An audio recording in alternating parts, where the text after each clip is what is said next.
It started with a cell phone video that lasted only 45 seconds, but it was enough to wipe $4 billion off a corporate valuation overnight. You can hear the sickening sound of a skull hitting a plastic armrest. You can hear the collective gasp of passengers in first class. But the most haunting part isn't the violence. It's the silence of the man being dragged down the aisle like luggage. They thought he was just a non-compliant passenger. They thought he was nobody. They were wrong. The man bleeding on the carpet wasn't just a doctor.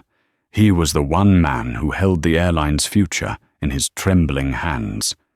And the karma that followed wasn't just justice. It was an execution. The rain at Chicago O'Hare International Airport was relentless, hammering against the reinforced glass of Terminal 3 like 1,000 tiny fists demanding entry. Inside, the air was thick with the specific, recycled humidity of a delayed flight season. Dr. Marcus Thorne adjusted the cuff of his charcoal bespoke suit and glanced at his watch. It was a Patek Philippe, a gift from a patient whose life he had saved 3 years ago, but he kept it tucked under his sleeve. Marcus didn't like to flash wealth. At 45, with grey just beginning to dust his temples, he carried himself with a quiet, scholarly dignity. He was tired. Not just physical exhaustion, but a deep, marrow-level weariness that comes from standing over an operating table for 14 hours straight. He was flying to London for a conference, yes, but mostly for a vacation he hadn't taken in a decade. He held his boarding pass tightly. Flight 404, seat 1A, first class. He had paid full price, nearly $12,000, booking it 3 months in advance to ensure he could sleep the entire way across the Atlantic. "Boarding Group 1, the gate agent announced, her voice crackling with static. Marcus joined the short queue. He was the only black man in the first-class line. He was used to the looks, the subtle fleeting glances from fellow passengers that scanned his shoes, his watch, and his briefcase, trying to categorize him. Was he an athlete? A rapper? A lottery winner? He ignored them, stepping up to the scanner. "Thorne," he said quietly, handing over his passport. The gate agent, a young woman named Sarah, who looked like she'd been working a double shift, scanned the document. She paused. The machine beeped a red light. She frowned, tapping her keyboard. "Is there a problem?" Marcus asked, his voice low and smooth. "One moment, sir," Sarah said, picking up the phone. She whispered something, nodded, and hung up. "The system just flagged the seat. It happens. Let me override it." She typed a few more keys, and the light turned green. "Enjoy your flight, Dr. Thorne." "Thank you." Marcus walked down the jet bridge, the transition from the chaotic terminal to the hushed luxury of the aircraft, offering instant relief. He stepped onto the plane. The first-class cabin of the Sky High Airlines, Boeing 787, was opulent, bathed in soft blue LED lighting. "Welcome aboard," said the head flight attendant. Her name tag read Karen Miller. She was a woman in her late 50s with a smile that didn't quite reach her eyes, plastered on with layers of foundation. She scanned Marcus's boarding pass, her eyes flickering up to his face, then back down to the ticket, then back to his face. "Seat 1A, she said, pointing to the front left. "Window." "I know the way, thank you," Marcus said politely. He moved to the seat, a private suite with a sliding door. He stowed his leather briefcase in the overhead bin and settled into the wide leather chair. He declined the pre-flight champagne, asking only for water. He closed his eyes, exhaling a long breath. Finally. The cabin began to fill. Businessmen in suits, a famous influencer he vaguely recognized from his niece's Instagram, and an elderly couple holding hands. The doors were about to close. Then there was a commotion at the front of the plane. Marcus opened one eye, Karen Miller was standing by the cockpit door, whispering frantically to a man in a yellow vest, a gate supervisor named Greg Haynes. They were looking at a manifest, and then, unmistakably, they were looking at him. Marcus closed his eyes again. "Don't engage," he told himself. "Just sleep." "Excuse me, sir." The voice was sharp, cutting through the ambient noise of the engine starting up. Marcus opened his eyes. Karen Miller was looming over his seat. Her professional smile was gone, replaced by a tight, officious grimace. "Yes?" "I'm afraid there has been a mistake with your booking," Karen said loudly enough that the passengers in 1B and 2A turned to look. "We're going to need you to vacate this seat." Marcus sat up straighter. "I'm sorry? I have my boarding pass right here." He reached into his pocket. "Seat 1A.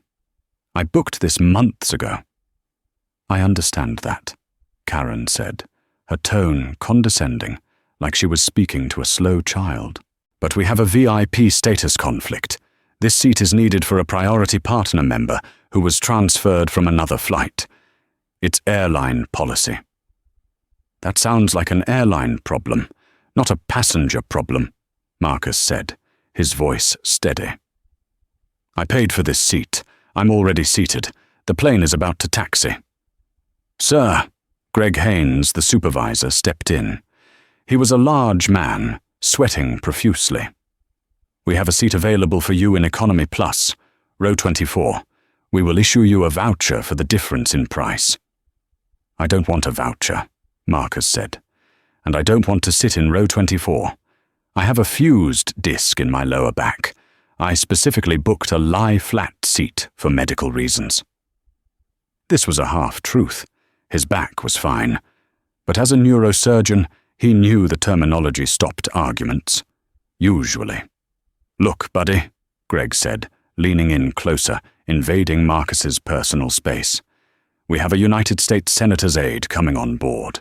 He needs this seat. Now, are you going to move, or do we have to make you move?" Marcus looked past them. Standing in the galley, looking impatient and tapping on a BlackBerry, was a young blonde man in a navy suit. He looked no older than 25. This was the VIP? "I am not moving," Marcus stated clearly. "I am a paying customer. I am seated. By Federal Aviation regulation, once I am boarded and seated, you cannot involuntarily downgrade me for a generic overbooking unless there is a safety issue." "Is there a safety issue?" Karen's face flushed a deep, angry red. She wasn't used to being quoted regulations. She was used to compliance. The captain has the final say on who flies on his plane. If you are disrupting the flight crew— "I am not disrupting anyone," Marcus said, gesturing to his hands, which were folded calmly in his lap. "I am sitting. You are the ones blocking the aisle." "Last chance," Greg Haynes warned. "You move to 24B, or you get off the plane completely." "No," Marcus said. Greg nodded to Karen. "Call dispatch. Get the marshals." The air in the first-class cabin shifted. It went from awkward to hostile in seconds. The elderly woman in 2B leaned forward. "Oh, for heaven's sake," she whispered to her husband. "Why doesn't he just listen? He's holding everyone up." Marcus heard it. He felt the heat rising in his neck, the ancient, familiar sting of being treated like an intruder in a space he had earned. But he remained still. He knew the law. He knew his rights. He just didn't know that Sky High Airlines didn't care about the law. 10 minutes passed. The plane sat idle at the gate. The captain came over the PA system, his voice gruff. "Folks, we're looking at a slight delay here. We have a passenger security issue in the forward cabin. We hope to resolve it shortly." "A passenger security issue?" Marcus shook his head slightly. They were already spinning the narrative. He pulled out his phone and sent a text to his wife, Eleanor, back in Chicago. "Delay. They are trying to bump me for some VIP kid. Might be late landing." He didn't see the two figures boarding the plane until they were standing right over him. They weren't regular police. They were aviation security officers, private contractors with quasi-police authority within the airport jurisdiction. The lead officer was a man named Steve Buzz Harrison. He was built like a vending machine, thick-necked and buzzing with aggressive energy. His partner, Officer Tom Baker, looked younger, nervous, his hand hovering near his belt. "Sir," Buzz Harrison barked. He didn't introduce himself. "You need to grab your bags. Let's go." Marcus looked up. "Am I under arrest?" "You're trespassing," Buzz said. "The captain wants you off. That means you're trespassing on private property."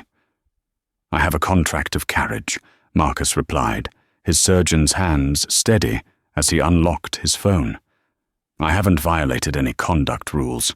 I am being removed because you double-booked a seat for a senator's aide." "I don't care why you're being removed," Buzz sneered. "I'm just the garbage man. I take out the trash. Now stand up." Trash. The word hung in the sterile air of the cabin.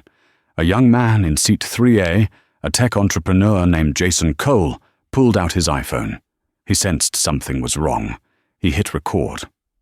"Officer," Marcus said, his voice dropping an octave, becoming deadly serious.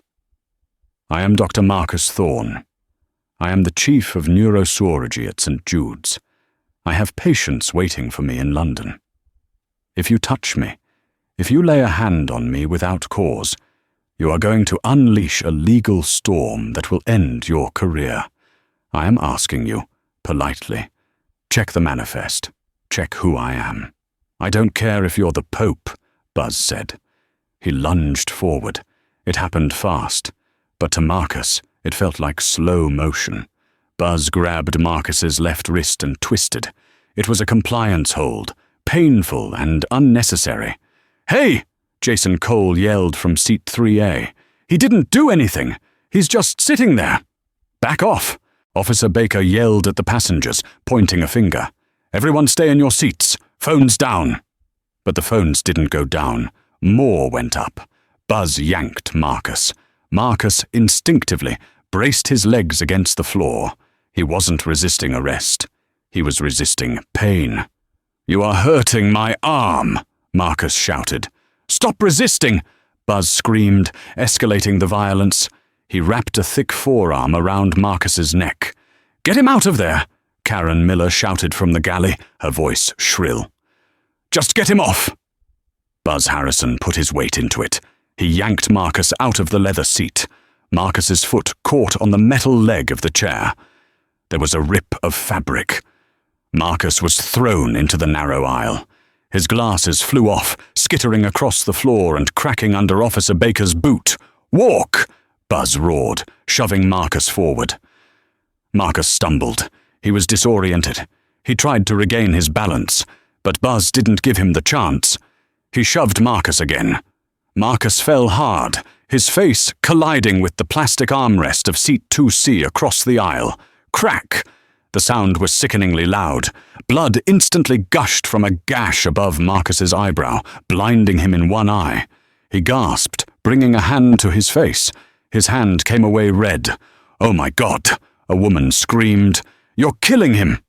"Drag him!" Greg Haynes yelled from the doorway. "We're losing our slot." Buzz Harrison and Tom Baker grabbed Marcus by his ankles. Marcus went limp. It wasn't an act. The blow to the head had stunned him. He felt the rough airport carpet burning through his suit jacket as he was dragged backward down the aisle of the Boeing 777. He looked up at the ceiling, watching the blue lights blur. He saw the faces of the other passengers. Some looked horrified, covering their mouths. Others looked away, unable to watch. The blonde VIP, the senator's aide, was standing in the galley, watching the whole thing. He wasn't horrified. He looked annoyed that it was taking so long. He was already holding a glass of champagne. As they dragged Marcus past the galley and onto the jet bridge, his head lolled to the side. He made eye contact with Karen Miller. She looked down at him with a look of pure triumph. She had won. She had cleared the seat. "Have a nice day," she muttered, as his bloody shoes slid over the threshold.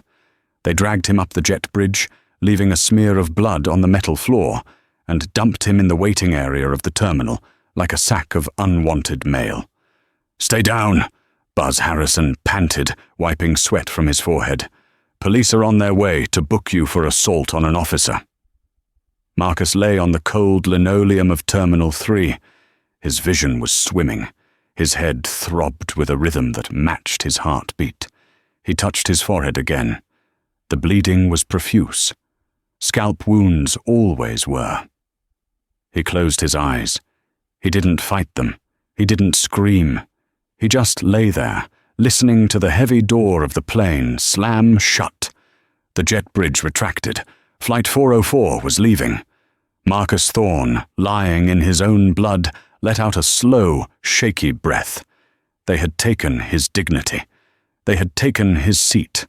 They had treated him like an animal.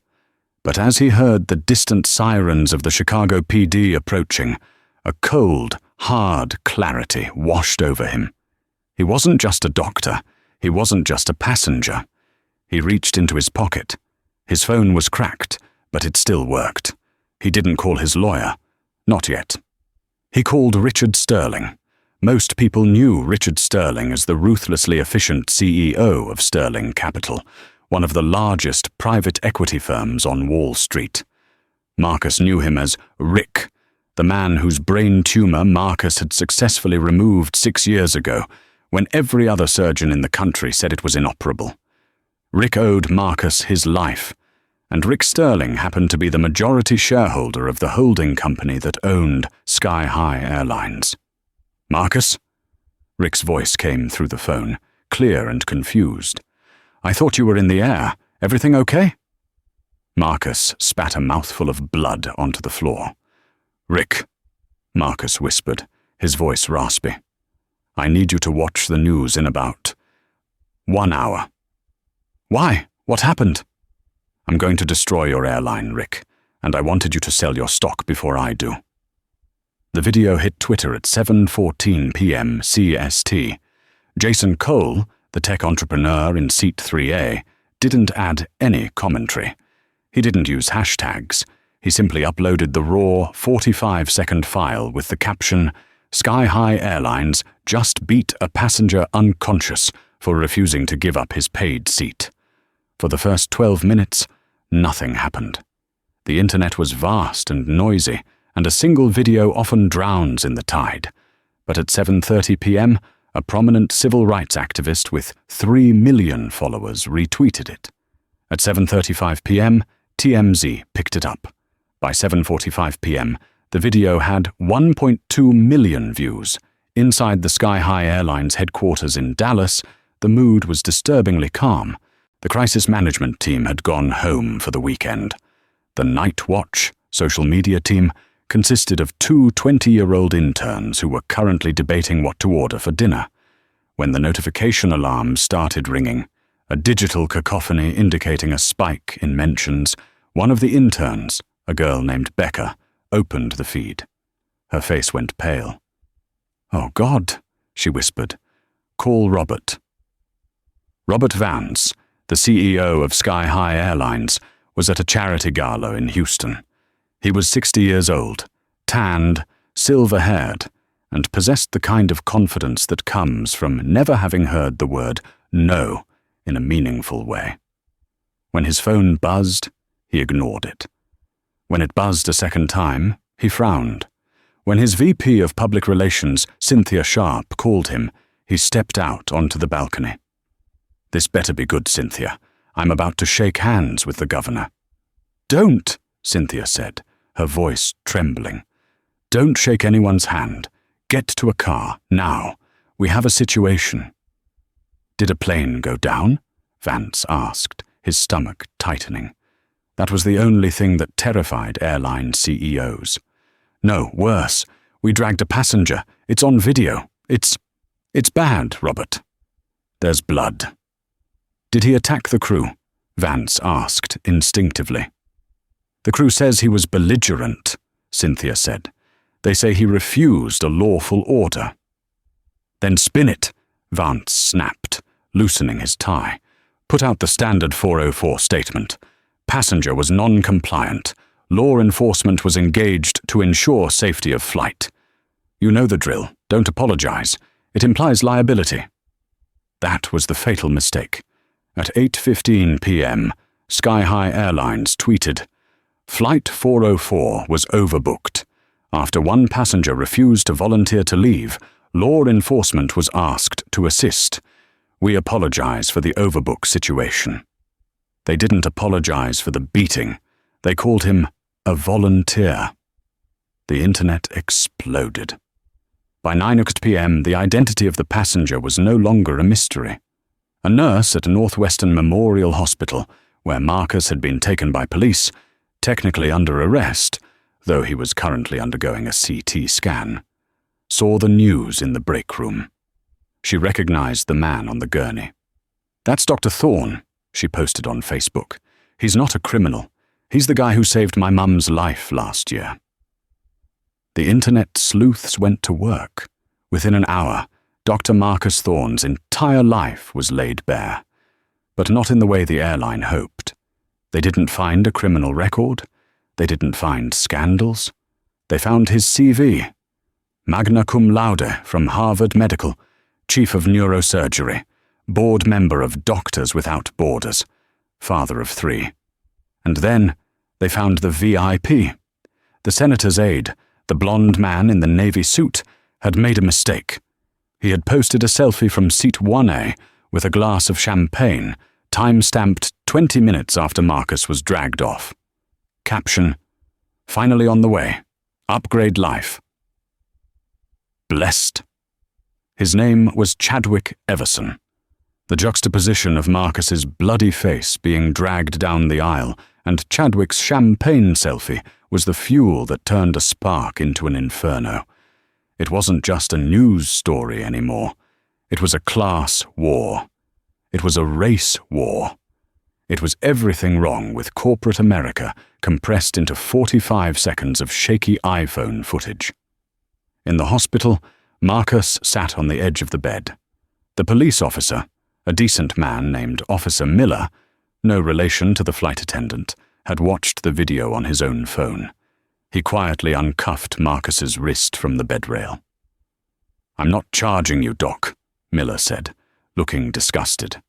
"I don't care what the airline says. That's assault. You're free to go." Marcus didn't leave immediately. He waited for his wife, Elena.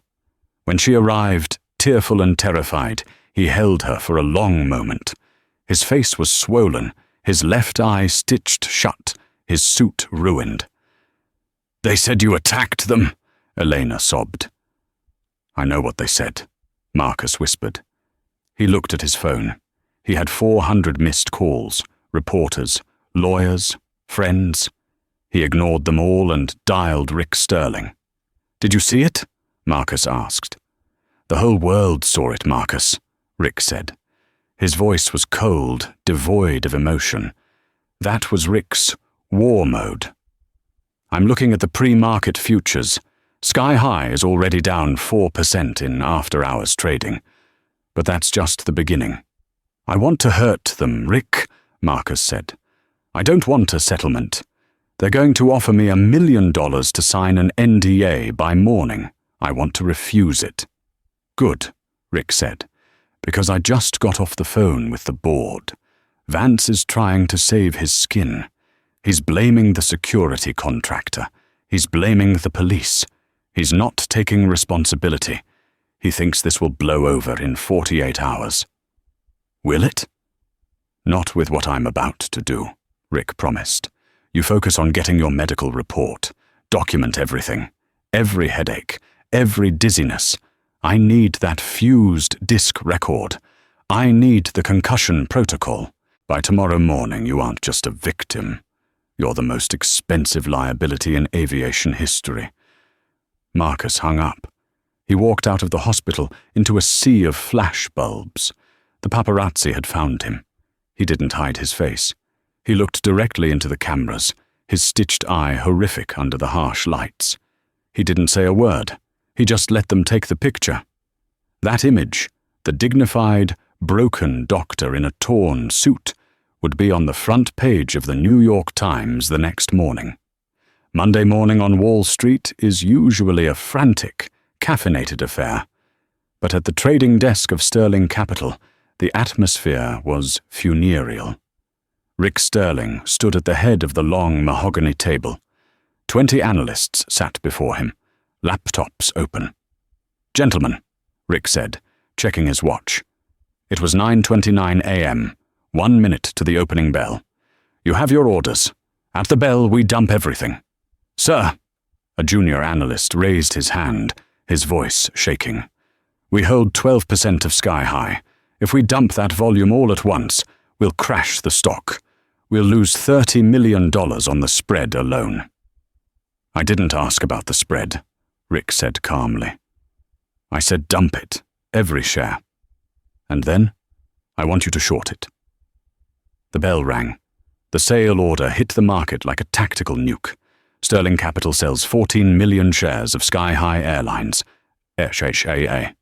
The ticker symbol SHAA froze for a microsecond, overwhelmed by the volume, and then it plummeted. It went from $64.50 to $58 in 10 seconds. Panic is a contagion. When the market saw Sterling Capital, the airline's biggest institutional backer, fleeing the ship, everyone else assumed Sterling knew something they didn't. They assumed the airline was insolvent. They assumed the FAA was grounding to the fleet. The sell-off triggered automated trading algorithms. Stop-loss orders fired like machine guns. 55 horses, 51 horses, 48 horses. In Dallas, CEO Robert Vance was screaming at a monitor. "Why is Sterling selling? Get him on the phone." "He's not answering, sir," Cynthia Sharp cried. She was watching Twitter. "It's trending, Miles boycott Sky High. It's the #1 trend globally. People are cutting up their loyalty cards. Corporate accounts are cancelling. Microsoft just paused their travel contract with us." "That's impossible," Vance spat. "It's one passenger." "It's not just one passenger anymore," Cynthia said, turning the TV volume up. On CNN, a press conference was beginning. Dr. Marcus Thorne sat behind a table. Next to him was Thomas Dimitrios, arguably the most feared personal injury attorney in Chicago. Dimitrios was known as the Shark of the Magnificent Mile. He didn't take cases, he took causes. "Dr. Thorne is not interested in your vouchers," Dimitrios began, his voice booming. "He is not interested in your apologies. Last night, Dr. Thorne suffered a severe concussion, 2 broken ribs, and a re-aggravation of a spinal injury that may end his career as a neurosurgeon." A gasp went through the press room. "You didn't just drag a man," Dimitrios continued, pointing at the camera. "You dragged the hands that save lives. We are filing suit today in the Northern District of Illinois. We are suing Sky High Airlines, the city of Chicago, and the security contractor for $150 million in damages." "But," Marcus leaned forward to the microphone. It was the first time he had spoken publicly. "The money is not for me." The room went silent. "Every penny I win," Marcus said, his voice steady but weak, "will be used to start a legal defense fund for passengers who have been abused by airlines. And I am calling for the immediate resignation of CEO Robert Vance. Until he is gone, I urge the public, do not fly Sky High." The stock, which had stabilized at 48 euro, fell off a cliff. 42 euros, 38 euros. By noon, Sky High Airlines had lost $4 billion in market capitalization, but the financial bleeding was just the start of the karma. The real pain was personal. At O'Hare Airport, Buzz Harrison arrived for his shift. He hadn't checked the news. He walked to the security checkpoint, swiping his badge. Access denied. He swiped again. Red light. 2 real police officers, Chicago PD, stepped out from the office. "Steve Harrison." "Yeah?" "You're under arrest for aggravated battery and endangering the safety of an aircraft. What? Buzz laughed nervously. I was doing my job. The airline told me to remove him. The airline just threw you under the bus, pal, the cop said, cuffing him. Sky High issued a statement 10 minutes ago. They claim you acted outside the scope of your authority and used unauthorized force. You're on your own. Buzz's face went white. He looked around. The passengers in the security line were filming him. They recognized him. Someone shouted, That's the guy who broke the doctor's face." Buzz lowered his head as he was led away.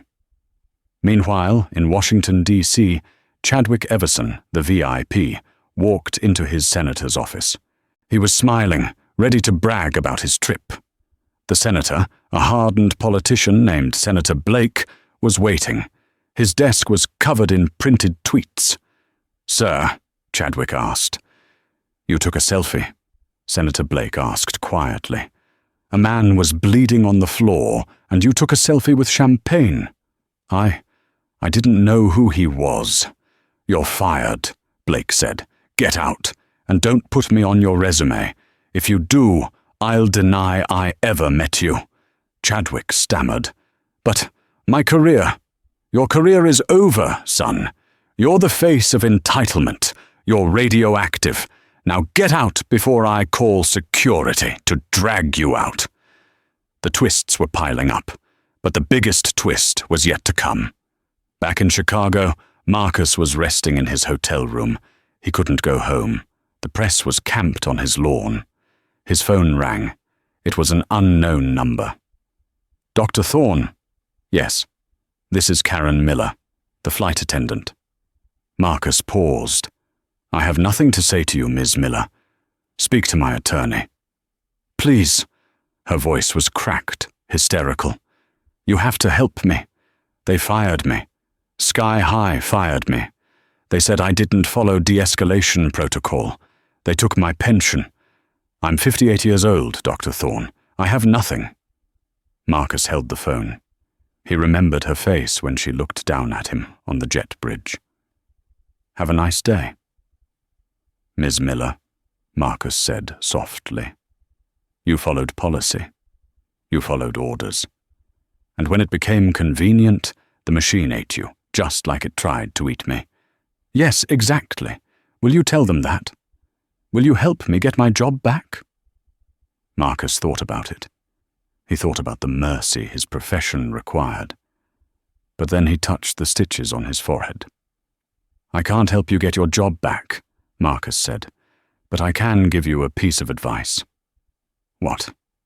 "Call Thomas Demetrios. You shouldn't be asking me for a job. You should be a witness for the prosecution." He hung up. The airline thought they could scapegoat their employees to save the stock price. They didn't realize that by firing Karen Miller and Buzz Harrison, they had just created the two most dangerous witnesses in the world. Marcus smiled. The hard karma wasn't just hitting back. It was boomeranging. 3 weeks later, the snow in Chicago had turned to gray slush, matching the mood inside the deposition room at the law offices of Demetrios and Associates. The room was lined with glass, overlooking the frozen Chicago River. On one side of the table sat Sky High's legal team, 5 lawyers from a white shoe firm who charged $1,200 an hour. They looked bored and confident. On the other side sat Thomas Demetrios and Marcus Thorne, and at the head of the table, looking small and defeated, sat Karen Miller. Sky High's lead counsel, a sharp-featured woman named Jessica Pearson, leaned forward. "Ms. Miller, let me remind you that you signed a confidentiality agreement during your employment. Anything you disclose about internal operations can be used to sue you for breach of contract." It was a threat, a standard bullying tactic. Thomas Demetrios smiled. It was the smile of a predator who smells blood. "Counselor, Ms. Miller is here under subpoena. Her testimony is protected. If you threaten the witness again, I'll have the judge sanction you before lunch." He turned to Karen. "Karen, Tell us about the yield management memo. Karen took a shaky sip of water. It came out 6 months ago, from corporate, from Robert Vance's office directly. And what did it say? It was about high-value target displacement, Karen whispered. Speak up, please, Dimitrios said gently. High-value target displacement, Karen said, her voice gaining strength. The memo stated that if a Tier 1 VIP, politicians, celebrities, major shareholders, needed a seat, we were authorized to remove low-yield passengers, even if they were already seated. And how did the memo suggest you handle resistance? Karen closed her eyes. It said, do not negotiate. Use security assets to effectuate immediate compliance. Turnaround time is the priority. Passenger optics are secondary. The room went silent. Passenger optics are secondary. Do you have a copy of this email? Dimitrios asked. Karen reached into her purse. She pulled out a crumpled piece of paper. I printed it. I kept it because I was scared I'd get fired if I did it wrong. I wanted proof I was just following orders. She slid the paper across the table. Jessica Pearson snatched it up. Her face remained impassive, but her knuckles went white. This was the smoking gun. This wasn't just a rogue security guard or a stressed flight attendant. This was a corporate mandate to assault passengers to save time. We're done here, Pearson said, standing up abruptly. We need a recess. No recess, Dimitrios said, leaning back. We're just getting started. Because Dr. Thorne here isn't just a low-yield passenger. He's a man who understands data, and while you were busy shredding documents, we were busy analyzing your flight logs. Dimitrios signaled to his paralegal, who turned on a projector. A chart appeared on the wall. This, Dimitrios pointed, is a list of 400 passengers forcibly removed from sky-high flights in the last 2 years. Notice a pattern? Marcus looked at the data. He had helped compile it. 85% of the passengers forcibly removed were minorities. 90% were flying alone. 100% were in seats that had been resold at a higher markup to last-minute corporate travelers. This isn't an algorithm, Marcus said, his voice cutting through the room. It's profiling. Your computer system picks the people it thinks won't fight back, the people with the least social capital. You target the vulnerable to make room for the rich. Jessica Pearson was packing her briefcase. We will see you in court.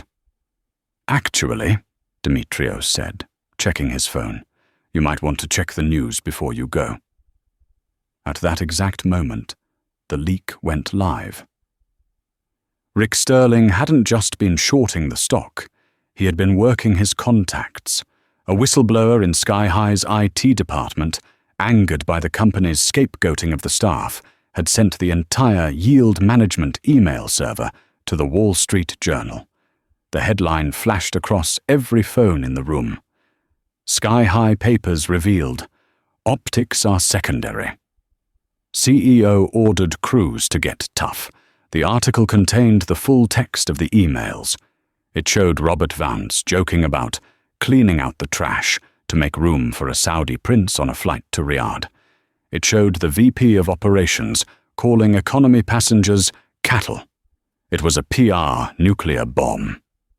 In the Sky High boardroom in Dallas, Robert Vance threw a crystal tumbler of scotch against the wall. It shattered, soaking the expensive carpet. "Who leaked this?" he screamed. "Find them! I'll kill them!" His secretary, a terrifyingly efficient woman named Mrs. Higgins, stood in the doorway. She didn't look scared. She looked resigned. "Mr. Vance," she said quietly, "the board of directors is on the line, all of them, and Mr. Sterling is leading the call." Vance froze. He adjusted his tie. "Put them through." He walked to the speakerphone. "Gentlemen, ladies, listen, this looks bad, but it's taken out of context. We can spin this. We just need to—" "Robert," The voice of the chairman of the board, Arthur Penne, cut him off. Arthur was 80 years old and hated scandal. "Shut up." "Excuse me." "You're toxic, Robert," Arthur said. "The stock is at $18. We have lost 60% of our value in 3 weeks. The Department of Transportation just announced a federal investigation into our civil rights violations. The DOJ is talking about criminal charges for wire fraud." "I built this company," Vance shouted. "And you destroyed it," Arthur replied. "We are invoking the moral turpitude clause of your contract. You are terminated, effective immediately, for cause, meaning no golden parachute, no severance, no stock options." "You can't do that," Vance gasped. "I have rights." "You have the right to remain silent." A new voice came on the line. It was Rick Sterling. "And Robert, I suggest you use it, because Marcus Thorne isn't done with you yet." Robert Vance was fired on a Tuesday. By Wednesday, he was a pariah. But Marcus Thorne wasn't satisfied. Firing Vance was just corporate shuffling. It didn't fix the rot. It didn't heal the scar on Marcus's forehead, which the plastic surgeon said would be permanent.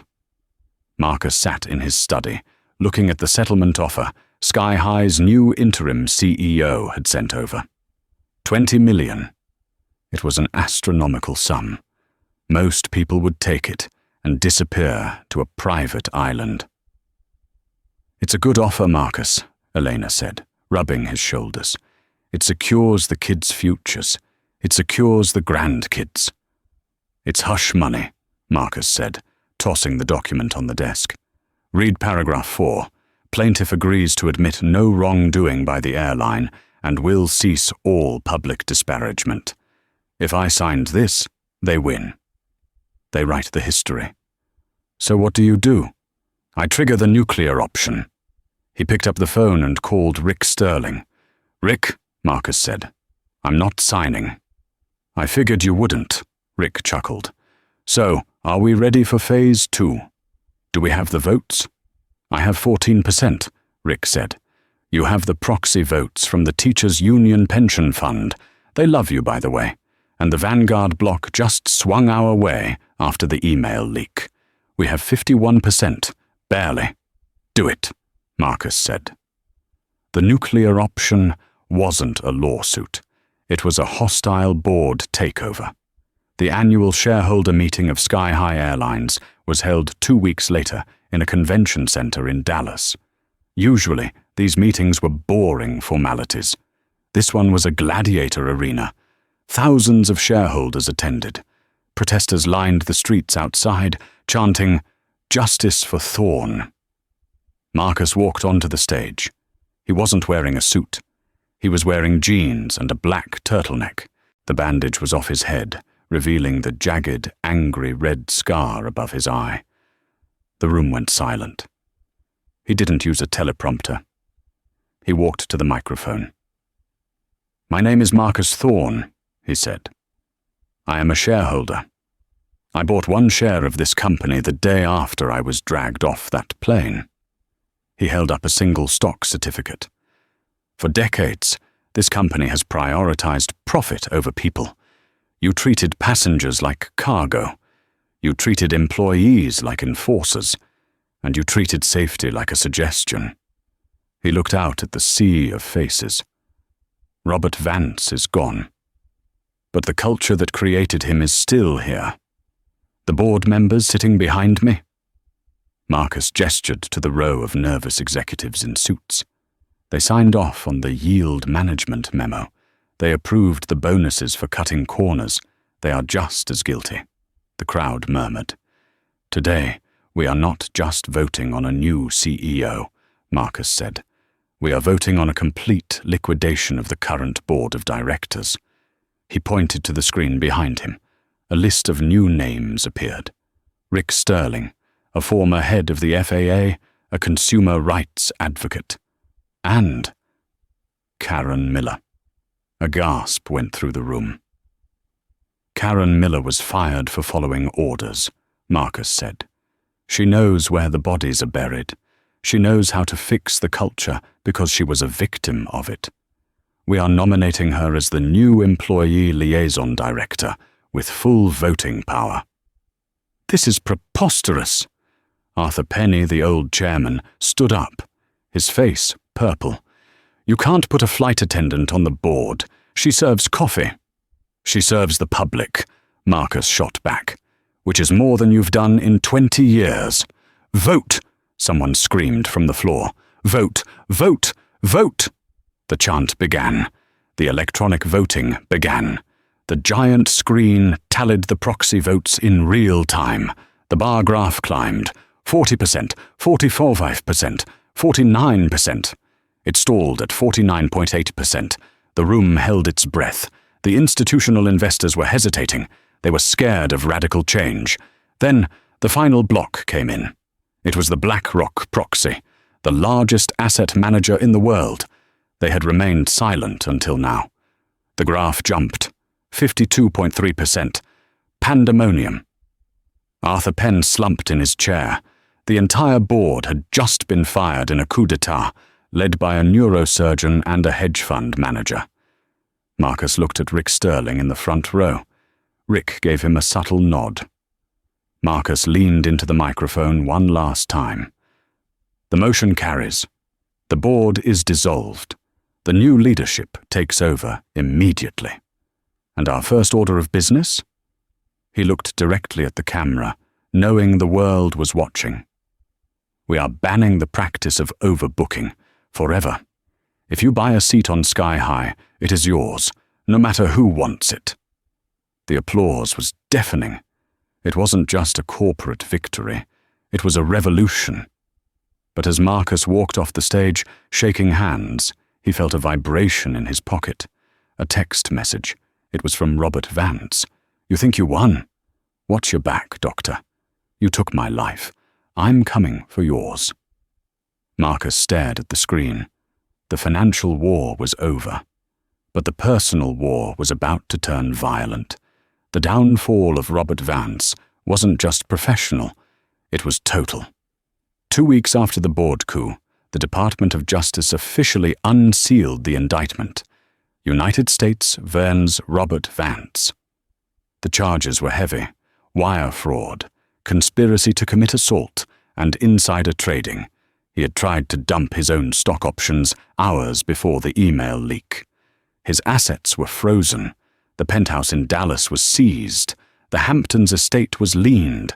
The man who once commanded a fleet of 300 Boeing jets now couldn't even get a credit card to work at a gas station. Desperation is a dangerous fuel. On a rainy Tuesday night, eerily similar to the night Marcus had been dragged off Flight 404, a man in a battered trench coat and a baseball cap pulled low walked into O'Hare Terminal 5. It was Robert Vance. He wasn't there to fly commercial. He had scraped together his last $50,000 of hidden cash to bribe a pilot of a cargo charter flying to the Cayman Islands. If he could get to the Caymans, he could access an offshore account the feds hadn't found yet. He could disappear.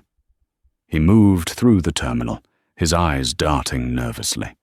He looked aged, haggard.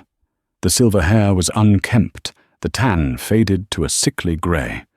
He reached the private security checkpoint for charter flights. He handed a fake passport to the officer. The officer, a young man named David, scanned it. The system beeped. "Sir, this passport is coming up as invalid." "Try it again," Vance snapped, his old arrogance flaring up. "It's a glitch. Do you know who I am?" "I don't," David said calmly, "but I need you to step to the side." "I'm not stepping anywhere," Vance hissed. He grabbed the passport back.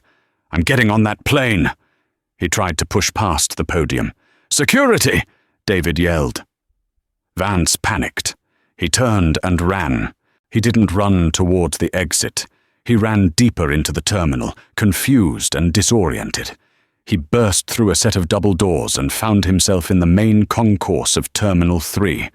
And then he froze. 50 yards away, standing near Gate K12, was a group of people in suits. They were surrounded by cameras. It was the new board of directors of Sky High Airlines. In the center was Dr. Marcus Thorne. He looked impeccable in a navy suit, the scar on his forehead a badge of honor. He was shaking hands with the ground crew, smiling, listening to a baggage handler talk about safety protocols. Next to him was Karen Miller, wearing a blazer, looking dignified and important. She was no longer pouring drinks. She was setting policy. Vance stared at them.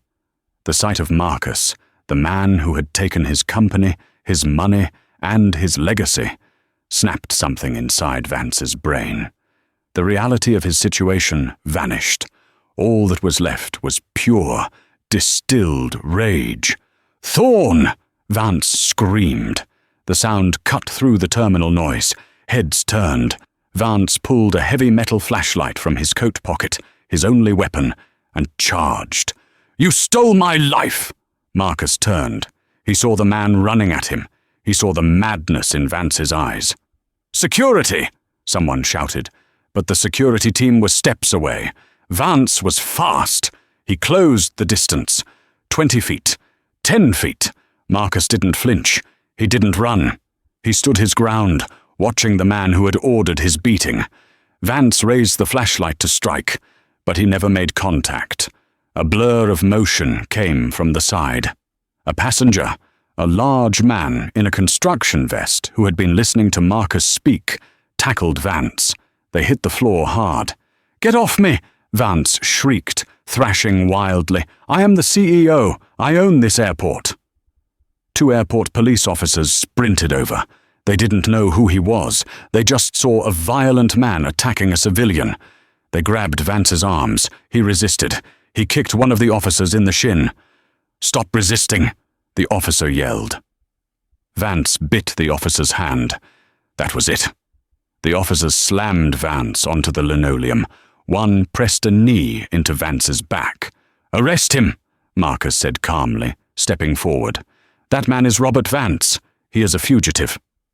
Vance looked up from the floor, his cheek pressed against the dirty carpet, the exact same carpet Marcus had bled on weeks ago. He looked up at Marcus. "You ruined me," Vance spat, tears mixing with the grime on his face. "I was a god." "You were a bully," Marcus said, his voice low and cold. "And now? You're just a non-compliant passenger." Marcus looked at the officers. "Officers, please remove this man. He is disturbing the peace." The officers hauled Vance up. He went limp, sobbing, his legs dragging behind him. The terminal went silent as everyone watched. They watched the former master of the universe being dragged by his heels, his coat bunched up around his neck, his shoes squeaking against the floor. It was a mirror image, the dragging of Robert Vance. Karen Miller stepped up beside Marcus. She watched her former boss disappear down the jet bridge, headed for a squad car. "Karma," Karen whispered. "No," Marcus corrected her, adjusting his cuffs. "Justice." 6 months later. The summer sun was shining on O'Hare. Dr. Marcus Thorne stood at the counter of Gate K-12. "Boarding pass, Dr. Thorne?" the agent asked with a smile. "Here you go." She scanned it. "Seat 1A, first class. You're all set." "Is the flight full?" Marcus asked. "Completely full," the agent said. "But don't worry, we don't overbook anymore. Everyone has a seat." Marcus smiled. "Good to hear." He walked down the jet bridge. He didn't feel the dread he used to feel. He felt light. He stepped onto the plane. The crew greeted him by name, not because he was famous, but because he was the man who had given them their dignity back. He sat in seat 1A. It was the same seat, but the airline logo on the napkin was different. It was now a stylized bird with an olive branch. The rebranding was Rick Sterling's idea. Marcus buckled his seatbelt. He looked out the window at the tarmac. His phone buzzed. It was a text from Eleanor. "Did you make it?" Marcus typed back, "I'm in the seat. Wheels up in 10. He put the phone away. He leaned back, closing his eyes. The engines roared to life, a deep, powerful hum that vibrated through the floor. He thought about the lawsuit. The settlement money had already built 3 legal clinics in Chicago and New York. He thought about Robert Vance, who was currently serving a 10-year sentence in a federal prison in Indiana. He thought about Buzz Harrison, who had taken a plea deal and was now working quietly as a landscaper, trying to rebuild his life. Marcus took a deep breath. The plane began to taxi. He wasn't just a doctor anymore. He was a symbol. But in this moment, as the plane accelerated down the runway, lifting into the sky, defying gravity, he was just a man going on vacation. The plane banked left, soaring over the clouds, leaving the turbulence of the earth behind. Marcus Thorne finally went to sleep. This story isn't just about a flight. It's about the breaking point of human dignity. We watched Dr. Marcus Thorne go from a victim bleeding on the carpet to the architect of a revolution, proving that while corporations have billions, the truth has power. The hard karma that hit Robert Vance wasn't magic. It was the inevitable consequence of arrogance. Vance thought people were disposable, only to find himself disposed of by the very system he tried to exploit. If this story fired you up, if you believe that justice should always have the final word, hit that like button right now. It helps the channel hugely. Share this video with anyone who has ever felt powerless against a big company, and don't forget to subscribe and ring the bell so you never miss a story about real-life karma hitting back. Thanks for watching, and fly safe.